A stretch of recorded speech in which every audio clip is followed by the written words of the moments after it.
Oh my god, is that a koala in this bride's henna? Yes, yes it is. But first, I'm drawing some guidelines in because we are going to be doing something that is somewhat symmetrical. The bride has a lot of family in Australia, so we had to add the lovely koala along with some tropical flowers. We also added a space needle because the bride is currently living in Seattle, so that is a must.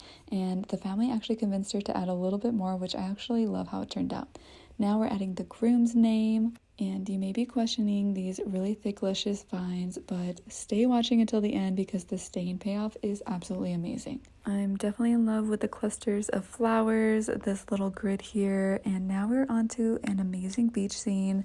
Trust the process though. I know that palm tree looked really rough in the beginning, but bam, look how beautiful and lush it looks. And I am no Bob Ross by any means, but honestly, I'm pretty proud of how these clouds turned out. I don't know why. I think it just gives such a cool vibe, and we had to add some little beach seagulls in there too. And last but not least, we are adding a little coffee cup, which I thought turned out super cute.